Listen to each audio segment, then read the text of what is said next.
This episode is brought to you by Navy Federal Credit Union. It's a special thing to be a member of Navy Federal because they are a member-owned, not-for-profit credit union that invests in its members with amazing rates and low fees. That's why members could earn and save more every year. Plus, they serve all branches of the armed forces, veterans, and their families. So if you're interested in becoming a member, learn more at NavyFederal.org. At Navy Federal Credit Union, our members are the mission. Insured by NCUA. It's time. Time to get credit for the work you've done. Time to get the recognition you deserve. With Purdue Global, you can move forward in your career, for your family, and for yourself. You're worth the investment in yourself to earn a degree you're proud of, a degree that employers will respect. Purdue's online university is designed to support working adults like you who know it's never too late to accomplish your goals. It's never too late to make a comeback. It's time to start yours today at purdueglobal.edu. Episode 193, The Importance of Accountability and Finding Your People. Welcome to the Frugal Friends podcast, where you'll learn to save money, embrace simplicity, and live a richer life. Here are your hosts, Jen and Jill.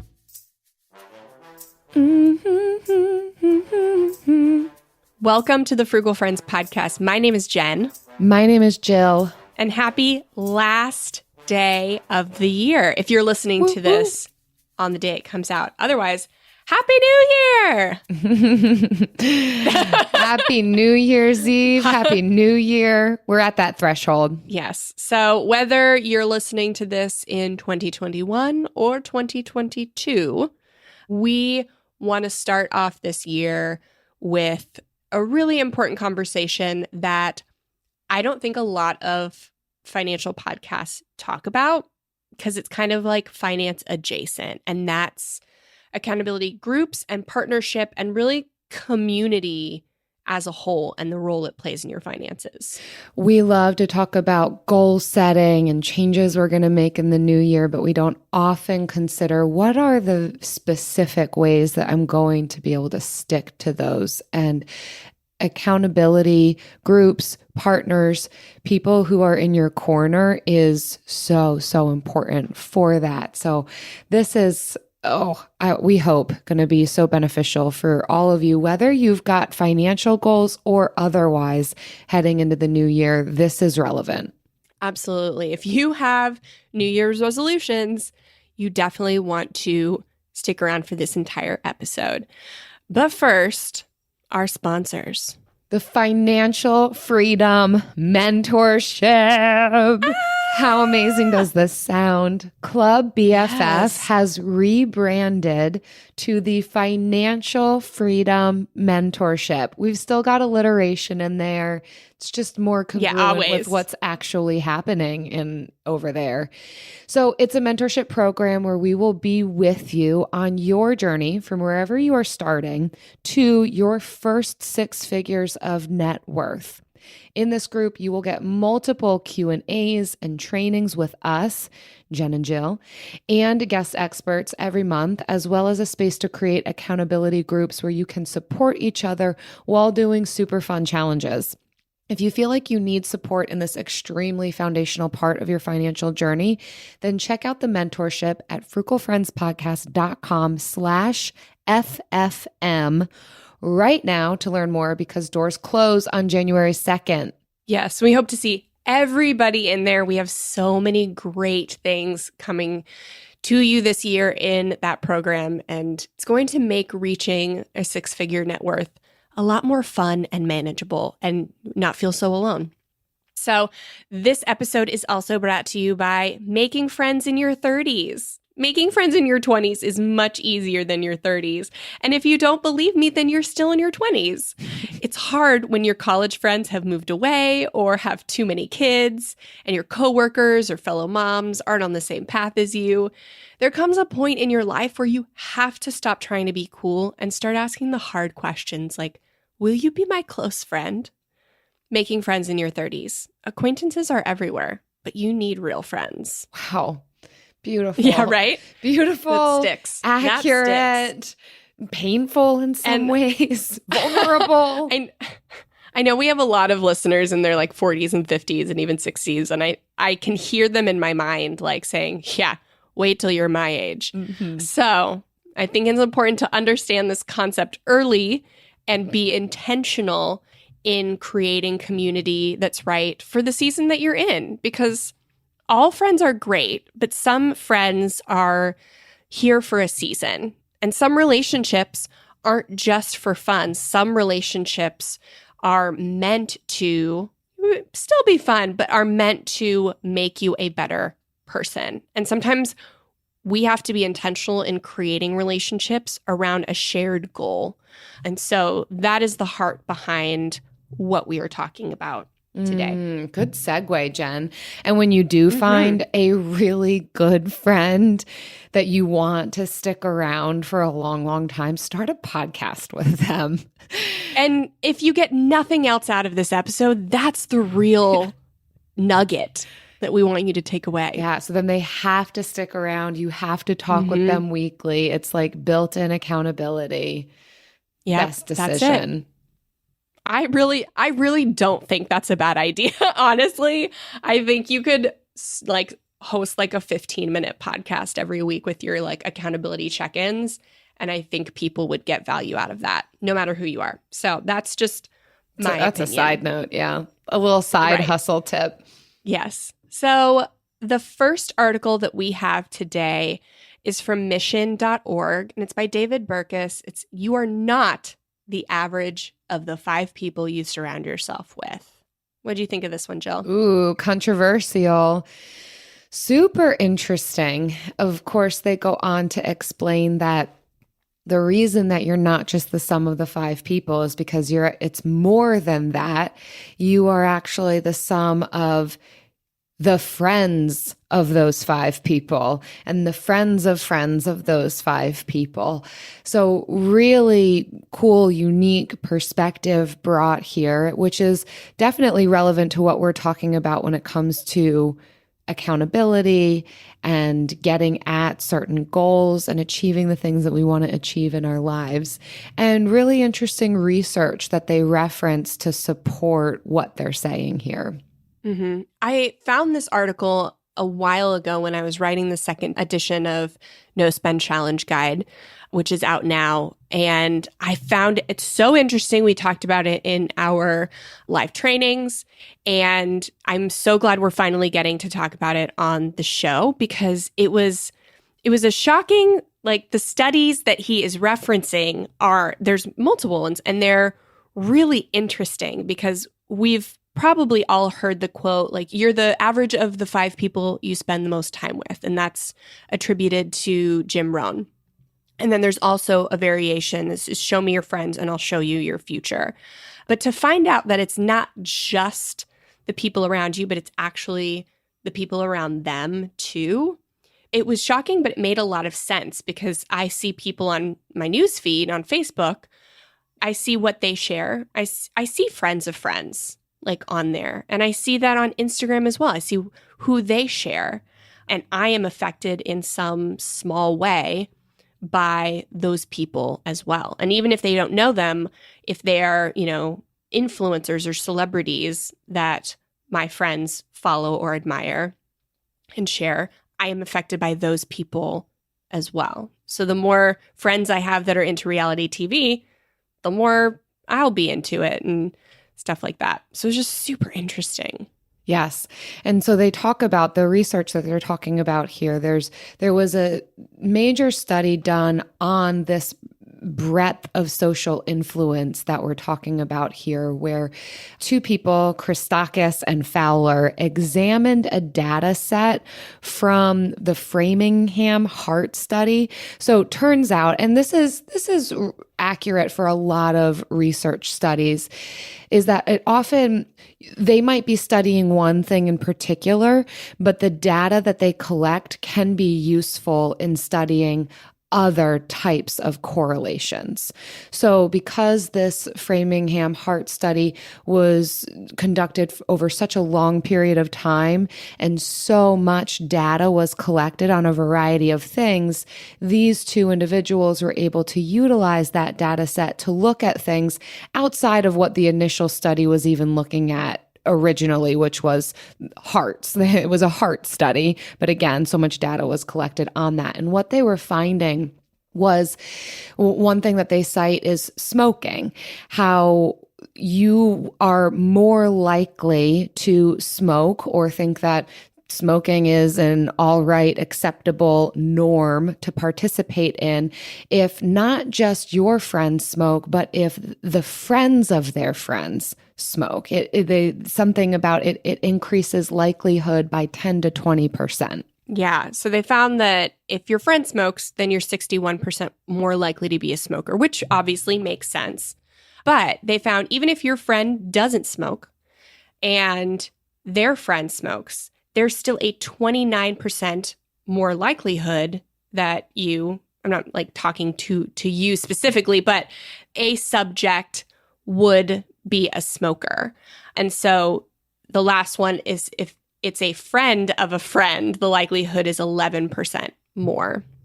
And so they did the same study on happiness too. The researchers found that obviously happy friends make you happier, but if your friend of a friend of a friend is happy with their life, then the subject, you have a 6% greater likelihood of being happy yourself. And so 6% doesn't seem like a lot, but it says, considering that other studies suggest if I gave you a $10,000 raise, that would only trigger about a 2% increase in happiness, that 6% seems significant. It's true. Wow. So I like how they reference it can go both ways, right? Whether beneficial influence or non-beneficial influence as far as, maybe overall health goes, this can be accurate. And so while I don't want to set up a whole here's how you should live your life, cut out everybody whose friends of friends of friends are making bad decisions. But it is worth looking at the larger community that you're involved in, that it isn't just those in your immediate network that bear influence on you. It's a much wider network than even that. So I think so much can be taken from this and just our understanding of how do we engage in the world around us? What leads to the decisions that we make? Again, whether beneficial or not beneficial. And I think in some ways too, there's a flip side to this to recognize the influence that we are having on people can be a motivator for the decisions and intentionality that we are experiencing in our life. To know I'm not just affecting those in my immediate circle, I'm affecting their friends of friends of friends, right? It goes both directions. So I think it's a really interesting study from multiple perspectives. Yeah. So I was interested in why this happens. And so the author of this article said that it appears to be, that the researchers said it appears to be norms. So if your friend is a smoker or a friend of a friend is a smoker, that changes your perception of what is acceptable to be part of the greater community. So I think back on like caveman times, and one of our like core needs is to be part of the larger group to protect ourselves. And so we're going to do the least amount we need to do in order to be accepted by the group at large. That's kind of like our primal instinct. And so if we have a bad habit and we can still be accepted by the group, even if that group doesn't share the habit, then we won't have any motivation to change the habit. And so this one talks a lot about like smoking and happiness, but we can kind of translate that to like overconsumption. So if we are shopping every weekend, if we are impulse buying all the time online, you name it, whatever you believe is your limiting habit, if you can do that and still be accepted by your group, then you have really no immediate motivation to change. And so that's why I think this is super interesting, because we don't often think about our like caveman instincts. There's a better word for that, I know. Primal. Yeah, primal instincts. I like the primal. Okay. Yeah, belonging and how we seek for that, and what are our motivating factors, and how does our community help or inhibit the things that we actually want to see in our lives. I like the questions that they ask within this article of, where do you sit inside of the larger network of your social community? And, I'm not saying take a deep, creepy dive into everybody's social media to see like who are their friends of friends of friends. But I think too, it could mean even just changing or adding one person in your life who is healthy and aimed at similar, at least aimed at health, aimed at similar goals. You're not just being influenced by that one person, but whoever their network is. And if they are in a beneficial place, chances are they're also surrounded by others who are aimed at health and well-being. And so even making small changes or additions to our community can mean an astronomical impact on what we're choosing with our lives. Absolutely. So, and the last thing I'll say about this one is that I actually went and tried to read the original study, and it is long, and I do not recommend you trying the same. But I think, so even more than this article, the study actually focuses on the people's efforts to quit smoking. So not just them being smokers, but like how many people do you kind of need around you in order to like quit smoking? And it was the same. I don't remember the numbers, but it was the same. They saw the same thing. So if people around them were trying to quit smoking, they quit much faster and much earlier than if the people around them weren't trying to quit smoking, even amidst all of the media online that was trying to frame smoking as unhealthy. Because remember, like, I can't remember, it was the 90s or 2000s, I don't remember.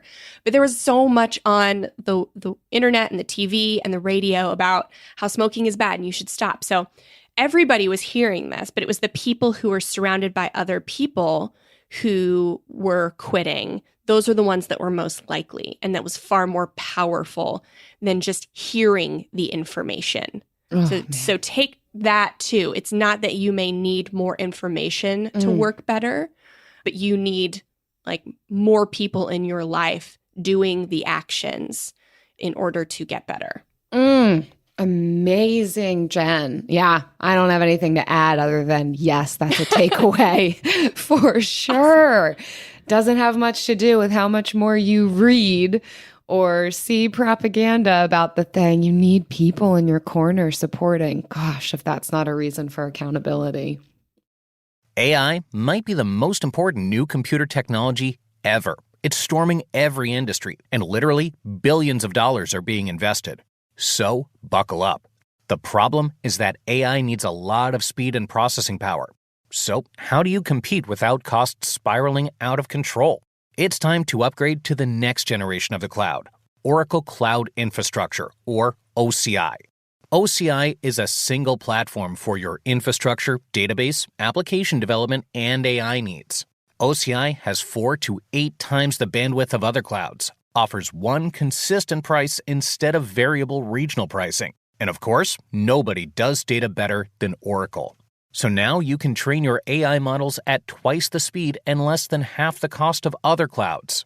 If you want to do more and spend less, like Uber, 8x8, and Databricks Mosaic, take a free test drive of OCI at oracle.com/strategic. That's oracle.com/strategic. oracle.com/strategic. We all agree that reducing carbon emissions is a good thing, and once again, Toyota is leading the way. We hear a lot about fully electric vehicles, and Toyota has them, with more on the way, but we also know a BEV is not for everyone. Whether it's because of cost, range, or concerns about finding a charging station when you need it, plus the raw materials used to manufacture batteries are limited. Enter Beyond Zero, Toyota's vision for a carbon-neutral future, in vehicles and manufacturing plants too, in the years ahead. The materials used to make just one long-range battery for an EV could be used to make batteries for 6 plug-in hybrids or 90 gas-electric hybrids. That's why Toyota's position today is electrified, diversified, empowering you to choose how to reduce your own carbon footprint with the vehicle that's right for you, a hybrid, plug-in hybrid, or battery EV. So shop, learn more, and get details at toyota.com/beyond zero. Toyota, let's go places. Absolutely. Our next article is a perfect segue into that, is from Inc., and it is 5 steps to an effective accountability partnership and 2 things to never do. And so I think this can be really relevant if you're going into a relationship to just be accountability partners. And I think that's totally fine. I don't think your best friends need to be your accountability partners. I don't think that your core group can be everything for you. Sometimes in a season, we need relationships for a singular purpose, and that's okay, and that's healthy. You have permission to do so. Mm-hmm. So these can be for those, intentional relationships, but it can also just be a gauge for relationships in general. Nice. Yeah, with this article, I like how they delineate between some of the differences as it relates to the types of accountability relationships we might find ourselves in. So I just want to do a quick run through that before we talk about the 5 tips. They mention partnerships, coaches, and groups.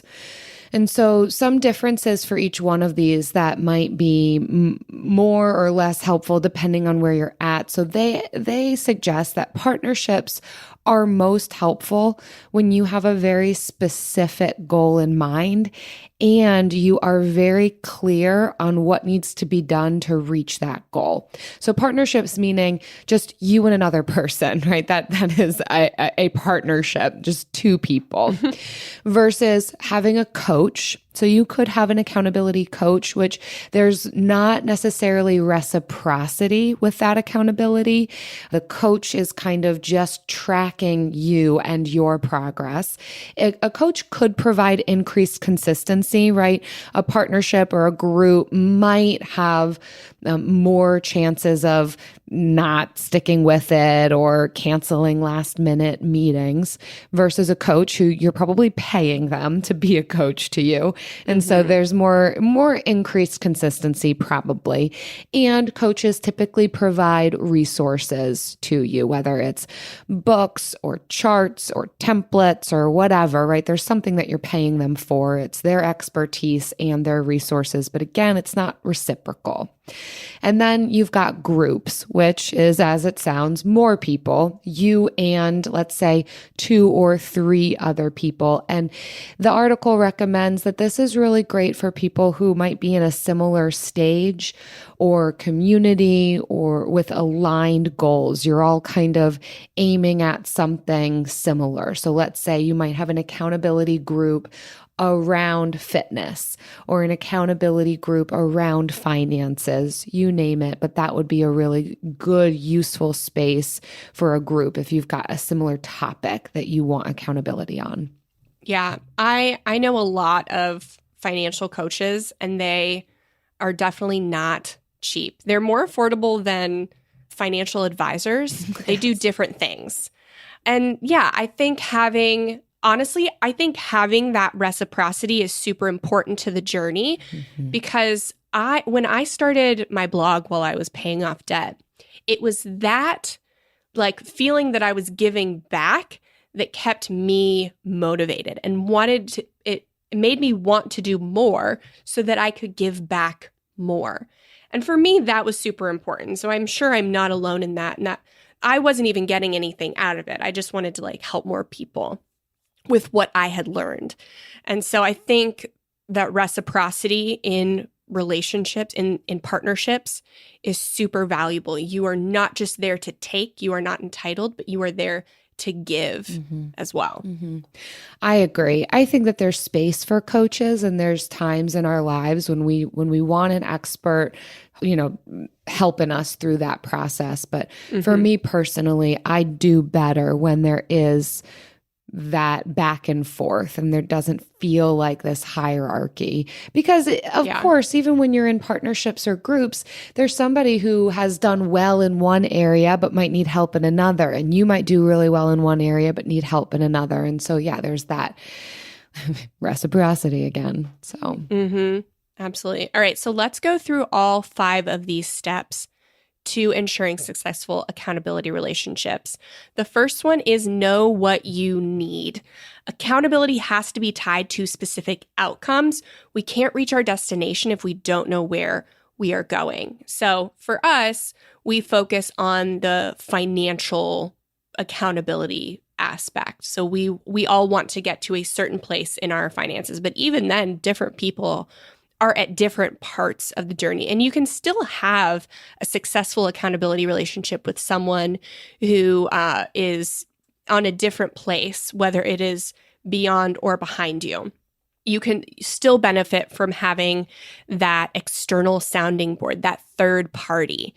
Jill, we were just having a conversation before we recorded where you were like being like the sounding board and the, third party between me and my head. You were the third party. Yes. In this partnership, sometimes there's a third party.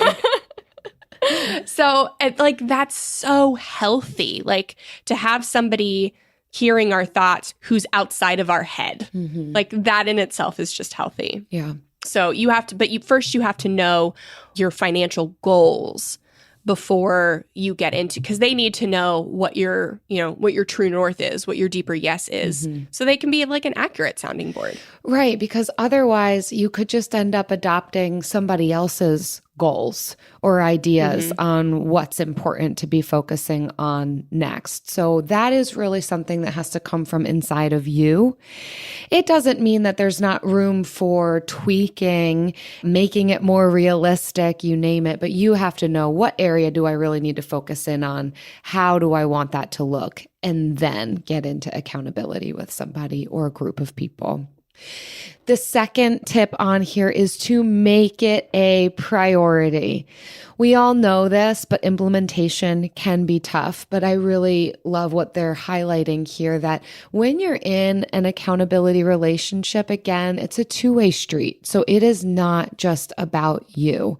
And so it's really important to establish and honor the structure of what that accountability relationship is looking like. Even if you're in a group, if one member is not making it a priority, the entire group is going to feel it.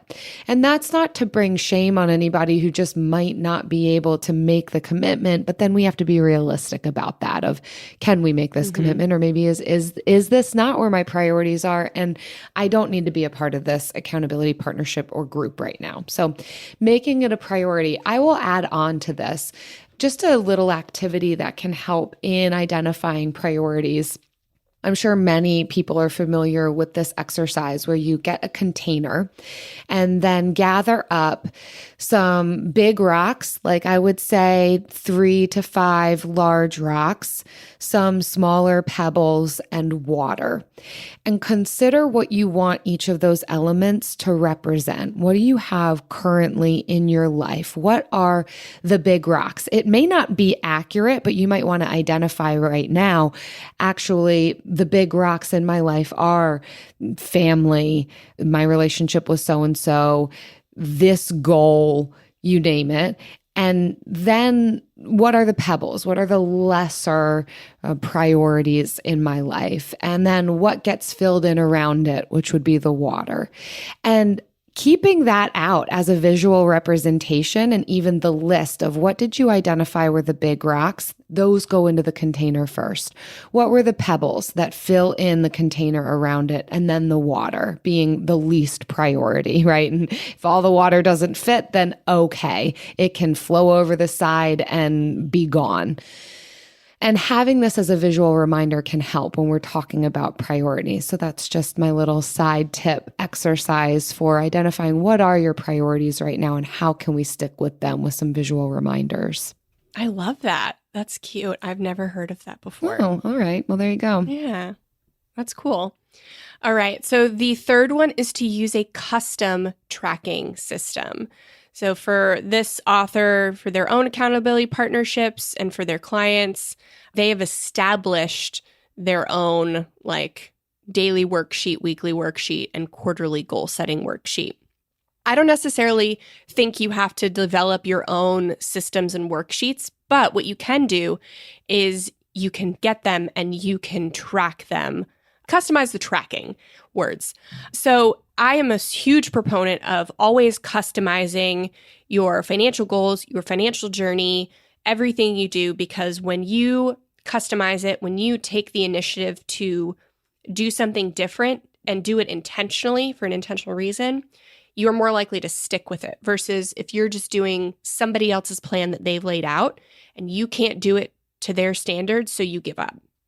So a huge proponent of whatever you can customize it, as long as you're customizing it in a way that leads to growth. Mm-hmm. And that's that classic, do what works for you. There is freedom in this process, but with the goal of growth and reaching goals that we set for ourselves. Yeah. Yeah. And I kind of glossed over the tracking system part of this one, but it is super important to have a way to track your progress. And if you are sharing a tracking system with your partner or your group, and you can have that visual guidance, that visual reminder, just like Jill was saying, it can be really powerful. And something we learned from James Clear in his book, Atomic Habits, it's okay if you miss one day, but make it your goal to never miss 2 in a row. So if you do have a visual reminder, try not to break the streak, but if you do, don't break it twice. Beautiful. Number 4 on here is to prioritize your goal setting activities. So they reference that it is excellent to have goals, but actually executing on those goals is what's going to matter long term. And so for accountability to work, we actually have to have activities around how we are setting and achieving these goals. So actual tactical ways that will lead to outcomes in some strategized ways is going to be the secret to goal setting and goal achieving. So making sure that within our accountability partnerships and groups that we actually have activities, steps, strategies around how we're going about this, and that we're meeting and talking about the activities that we're doing in order to achieve those goals. Yeah, for us, we love challenges. We think a really great way to structure a partnership or group is around doing a shared challenge, because it also breaks up the monotony of doing something for a long time. It takes a long time to pay off debt. It takes a long time to build a 6-figure net worth. And if you can do things along that journey that break up the monotony, you have a far higher likelihood of staying engaged and sticking with it. So we, love no spend challenge, pantry challenge, core values, budgeting, all kinds of challenges. And doing those things with a group keep you sticking with it, keep you sticking with the challenge, so that at the end you've kind of like turbocharged your month or something to get to your ultimate goal faster. So it's like a win-win. And you get to prioritize one thing at a time, too. When you're doing a challenge that's focused on one thing, then you don't get so overwhelmed by all of the things that you could be doing. And it just provides such a great guide and makes it fun and gamifies it. There's so many reasons why that's a good activity around goal setting. Yeah. The 5th one in what to do is to choose your partner or group wisely, making sure it works for you. And so there are a lot of different kinds of people doing different kinds of things, all ultimately trying to get to financial freedom. But even that looks different for a lot of different people. So you have to choose people who are of similar interest. They are as committed as you are. You've got similar values, can be available when you're available.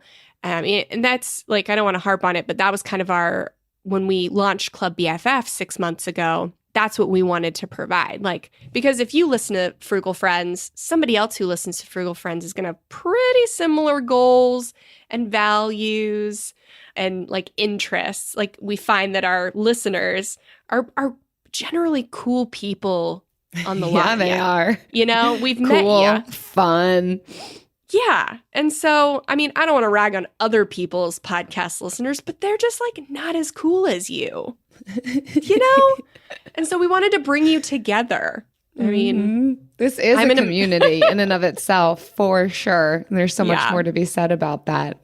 And even within what is now Financial Freedom Mentorship, we've got the opportunity to meet other people, right? Like, you've got similar folks within the group, but then beyond that, we didn't want to just pair people up and assign them, but rather recognizing this very real factor that it's got to be a good fit. We have to choose who our smaller group of accountability people are going to be. And so we'll provide the platform for it, but we're not going to tell you exactly who you have to meet with every week. Absolutely. And I think having somebody in person, if you could have somebody in person that you could meet with physically, that's ideal. That's first. Like, if you could do that, do that.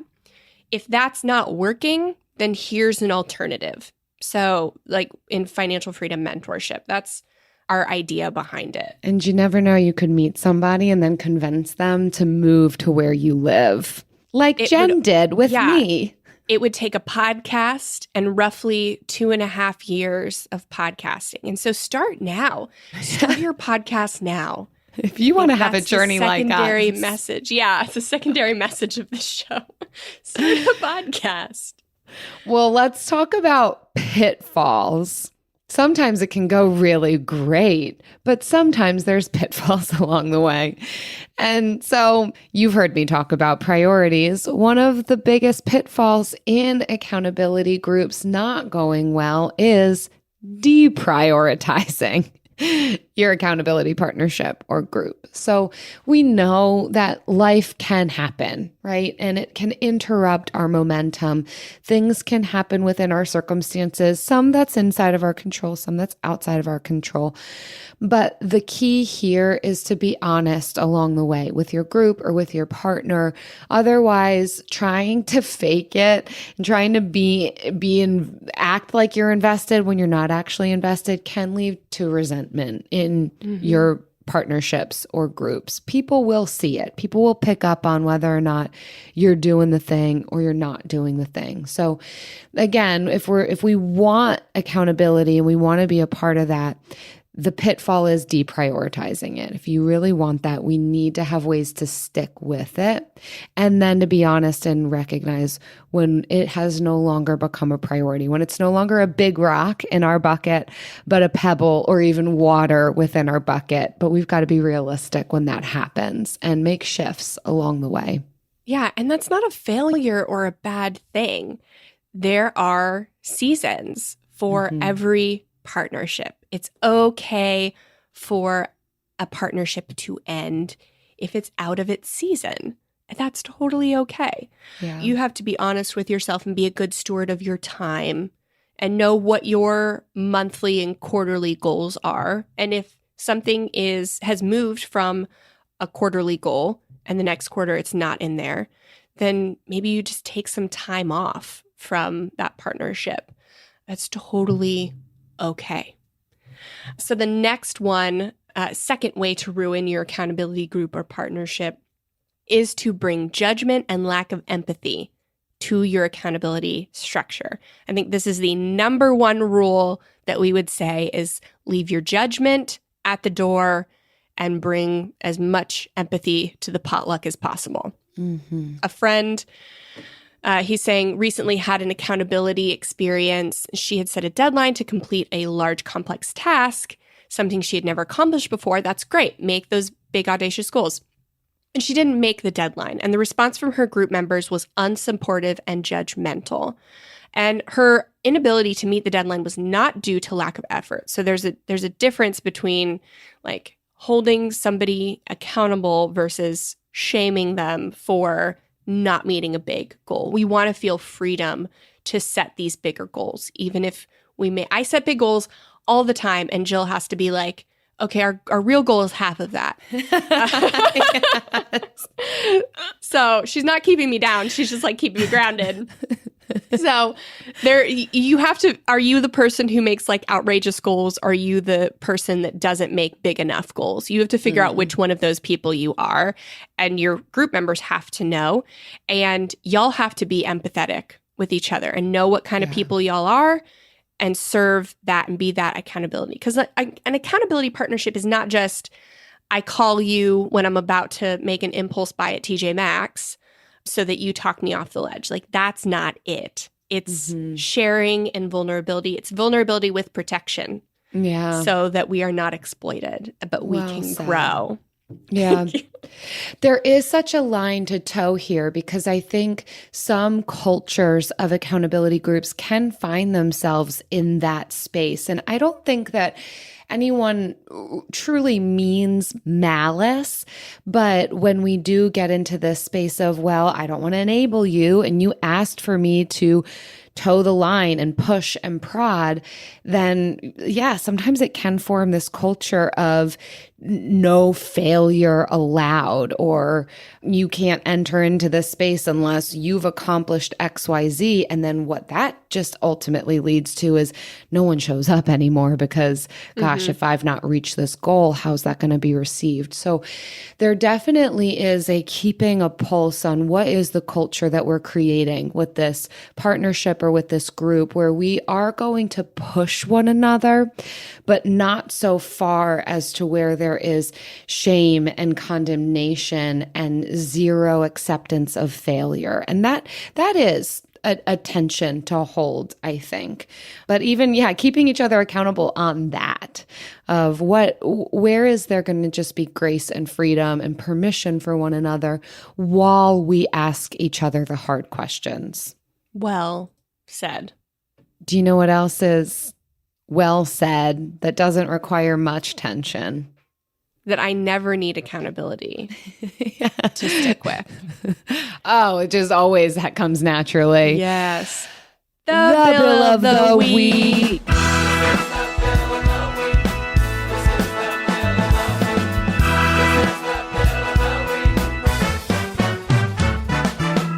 That's right. It's time for the best minute of your entire week. Maybe a baby was born and his name is William. Maybe you paid off your mortgage.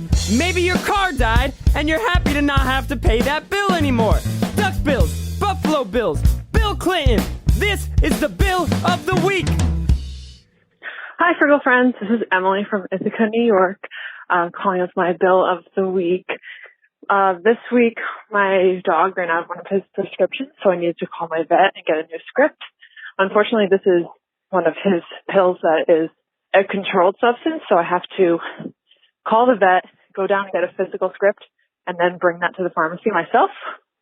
And instead of receiving a call back from the vet saying that my script was ready, I got a text from the pharmacy saying that my script was ready. I went down there thinking, there's no way this is real. Usually I have to jump through so many hoops to get this prescription filled. But it was real. My vet brought the script to the pharmacy, not only saving me time, but they also got me a better price. So the prescription that I just picked up was about $15 cheaper than I normally pay. And it's a monthly prescription. So I'm saving $15 a month, and I didn't have to go down to the vet to pick up the script and deliver it to the pharmacy. So they saved me time and money, which is not something you usually get with your vet. I freaking love my vet so much. And I was so excited I had to call and tell you guys. And so with that money that I'm saving from that, I'm going to pay it forward to my vet and bring them in some treats next week when I have to go in for vaccines for my cat and my dog. So just wanted to call and tell you guys how much I love my vet, and I'm saving money, and I'm going to put that money towards something positive and that's within my values. Thank you so much. Love you guys. Bye. I love that you ended that with like putting it towards something that aligns with your values. It's like you did the homework, you knew the assignment, and you did it. I'm so proud.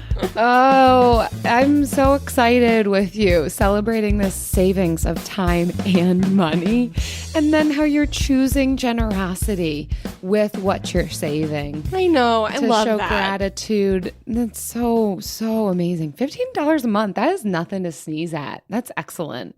I mean, especially if the prescription keeps your dog from sneezing. I don't know what it's for. I don't know what controlled substances keep you from sneezing, but it's nothing to sneeze at. To sneeze at. Thank you so much for leaving that bill. If you want to submit your bill of the week, whether you saved money or you saved time and money, please visit frugalfriendspodcast.com/bill and leave us your bill. We all agree that reducing carbon emissions is a good thing. And once again, Toyota is leading the way. We hear a lot about fully electric vehicles, and Toyota has them, with more on the way.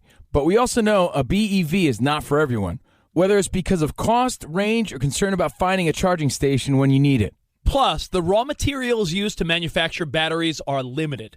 Enter Beyond Zero, Toyota's vision for a carbon-neutral future, in vehicles and in manufacturing plants, too, in the years ahead. The materials used to make just one long-range battery for an EV could be used to make batteries for 6 plug-in hybrids or 90 gas-electric hybrids. That's why Toyota's position today is electrified diversified, empowering you to choose how to reduce your own carbon footprint with the vehicle that's right for you. A hybrid, plug-in hybrid, or battery EV.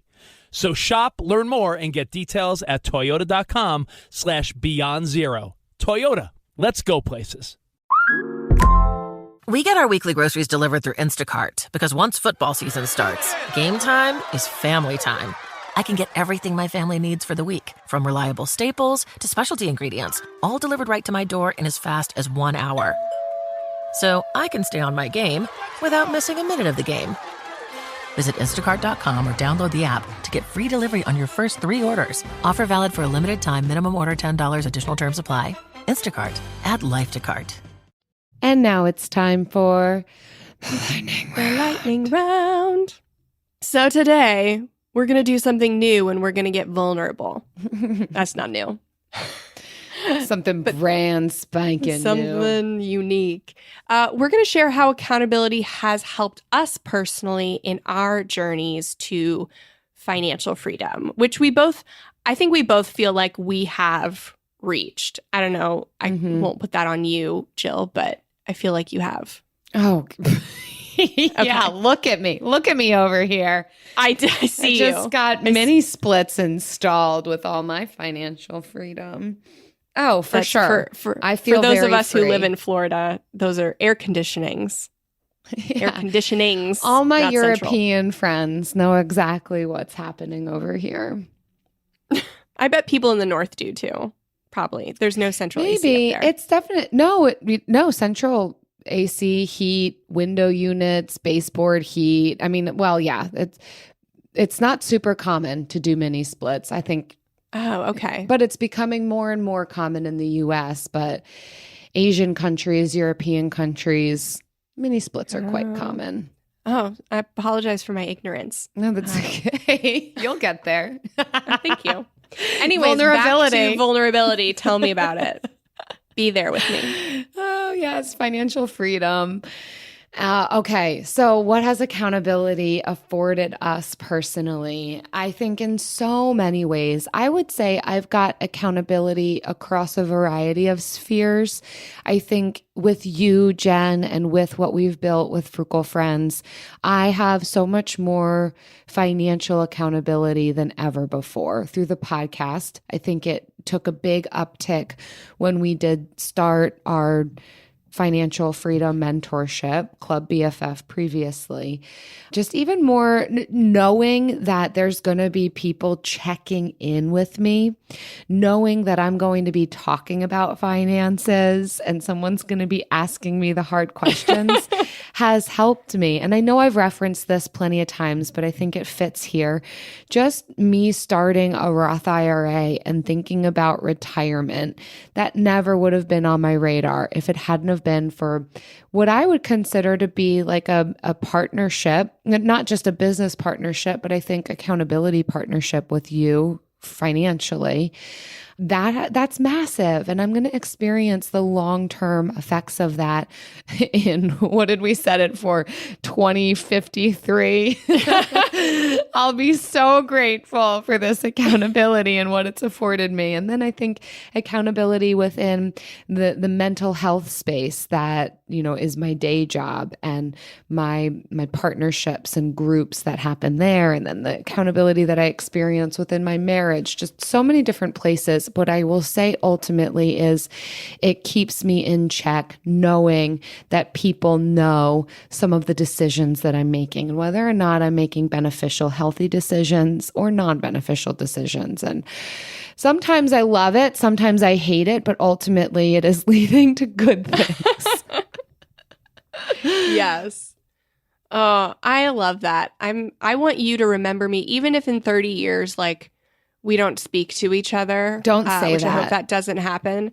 But even still, if that happens for some reason, I still want you to look back at our relationship and say, I'm thankful for that. Yeah. So. Yeah. Whatever transpires between us, Jen, you are the reason that I have a retirement investment account. So I'm so proud. That's one of the greatest achievements of my life. Yes. I love that.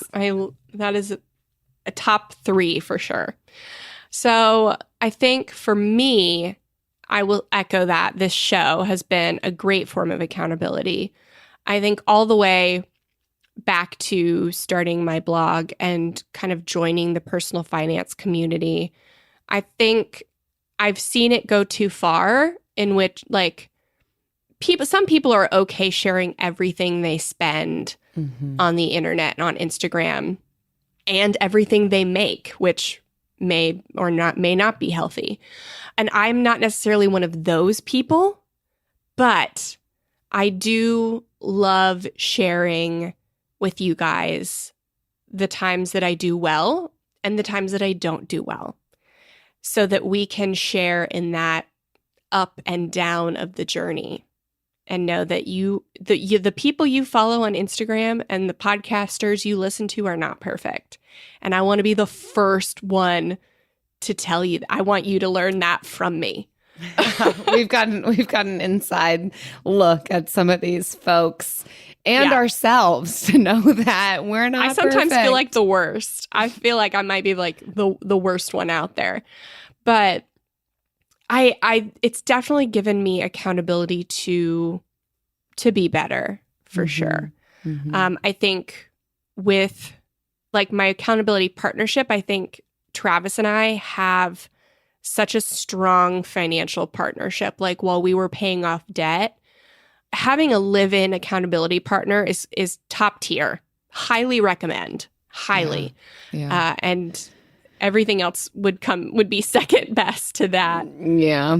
Empathy for those who don't have that currently in their partner. So no, I do believe it is hard. I mean, not just financially, like income-wise, but it is harder to pay off debt when you are single or don't have somebody who's on board who you're sharing, like, income with. It is significantly harder, and don't let anybody tell you that it's not. Yeah, I think so. I wouldn't have been motivated to pay off my debt or even started to pay off my debt without him, his encouragement and support. And so I think that's been the most significant one in my life. Which I think speaks to the research that we talked about, right? Those who are in your immediate circle, but then even beyond that. So of course it's going to be difficult if you don't have somebody in your immediate circle who has a similar goal, much less all the others around you. And so that, I wonder, I'm going on a tangent here, but if you don't have a partner who's on board, then it becomes even more important to surround yourself with people who are on board with you, because that not only will help influence you and motivate you, but that could, backdoor influence your partner, right? To go, if that's the understanding that research is providing, that you're going to influence them by who you're surrounded by. Yeah. Amen. Whoa. Amen. All right. Well, that's a whole other podcast episode, but absolutely. That maybe we will do one day.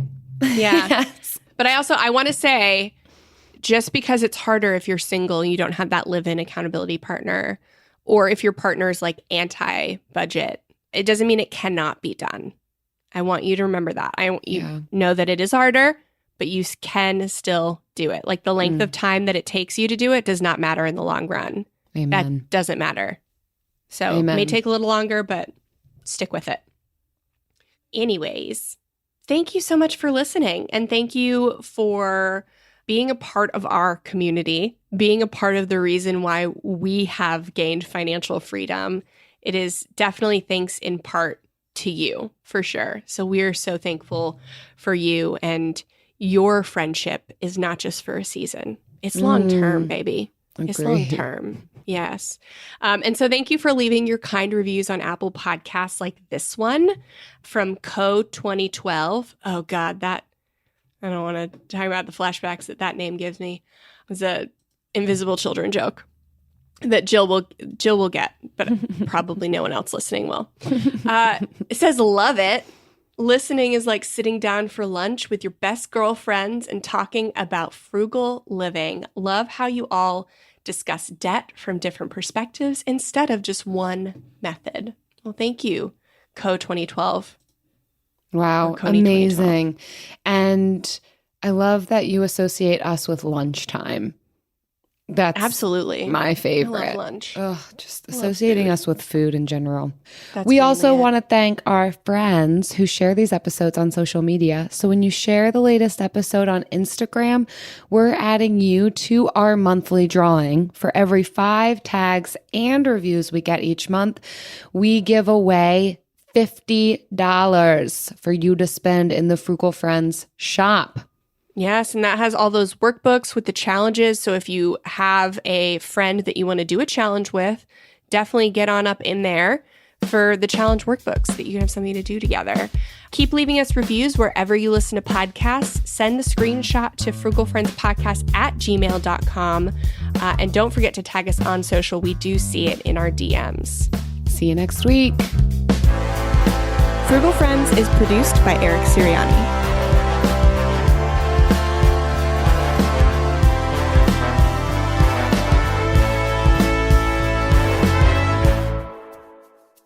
I'm so excited about financial freedom and mentorship related to accountability. I love, this is something, we have created the thing I wish was available when I was paying off debt. And it took us years to figure out what that would be. Like, what would be worth paying for? Honestly, like when finances are so tight and you don't have a lot to spare, what's going to be something that's going to amplify the limited resources you have to work with? And this is it. Mm-hmm. It was fun. I mean, I'm so glad that our episodes are not commercials, and that's intentional. But it was fun for me to look at all of the tips that were listed out in that second article and realize, like, oh, this is what financial freedom mentorship provides. Reciprocity, groups, being able to pick who your best fit is, challenges, fun, accountability, prioritizing. It just like had all of the things. Yeah. I'm like, I mean, there are things. Yay. Yeah, we've been doing since July, but like we're all intentionally designed. So it's like that. It's like you could just do it on your own and just like get a workbook. That's kind of the cheapest option. And that's great if you have somebody like that you know already that you could do that with, cool, do that. If you don't, then you've got financial freedom mentorship, where you also not only have the accountability, but you get the twice monthly Q&As with us and like our guest experts that we bring in. And then if you need more than that, you could hire a financial coach, which is not us. Mm-hmm. We don't do financial coaching, but that's kind of more the one-on-one if you like really need some, intense stuff. For a season. But I think that is the thing. Like a coach should be I would hope less than a year, even less than 6 months should get you over a hump if that's what you need. For coaching, it's usually about 3 months. And most people that I know charge at least $600 for 3 months of coaching. Yeah. But the more long-term, and I love what we've established in our mentorship program with the goal of seeing all of our members up until their net 6 figures worth, net worth of 6 figures. I love, love, love that goal. And, maybe beyond, but I think anybody who's in that debt payoff, just wrapping up debt payoff into the investment stages, kind of considering next steps, that is our listenership. And I love that if you engage in this mentorship program, that's our goal, to see you get to that point. Yeah. I mean, I felt like I had whiplash when we finished paying off debt. And I didn't know what to go, where to do. I had no one to turn to. There was nothing for me anymore because there was all this support and all this stuff on the internet about what to do, to pay off debt, to save money, earn more and stuff. But so I needed like motivation and accountability on the journey. Like I didn't need to know what to do. I just needed like support while I was doing it. And I actually needed even more support when I was done and had to transition. I had to figure out for myself, okay, what are my next steps? Do I want to listen to what this person is telling me? Or is there something else? And that's where I found the personal finance podcast world was around that time. And it was so helpful. But to have had a trusted expert, like to ask questions to whenever, oh my gosh, I could have saved myself a lot of time and heartache. Look at us. We're so jazzed about this topic. We're like creating an additional episode beyond. I know. We should probably go. Yeah, we're just so excited. All right. But I mean, January 2nd, doors close. Happy New Year. Love you guys. Bye. Land.com can help you find that little patch of ground to call your own and do all the hunting, fishing, and hanging out with the family you want. Just know that getting your own piece of land is something that can generate memories for generations, but also has the ability to generate income in both the near and long term. Like if you just want to start a rental business / family compound. Go to Land.com and check out the hundreds of thousands of rural listings from all across America. Enough dreaming about it. Land.com is a place to find and invest in your open space. With the best all-inclusive vacation deals to Mexico and the Caribbean, booking your getaway with Cheap Caribbean Vacations means you have more freedom to do your deal. Whether you want to enjoy snorkeling, endless margaritas, and more, or simply soak up the sun and sand in a tropical paradise, Cheap Caribbean Vacations has your deal for that. Plan and book the exact getaway you want at exactly the right price for you by using our exclusive Budget Beach Finder, or find a featured all-inclusive package to Paradisus by Malia Hotels, and do your deal at cheapcaribbean.com.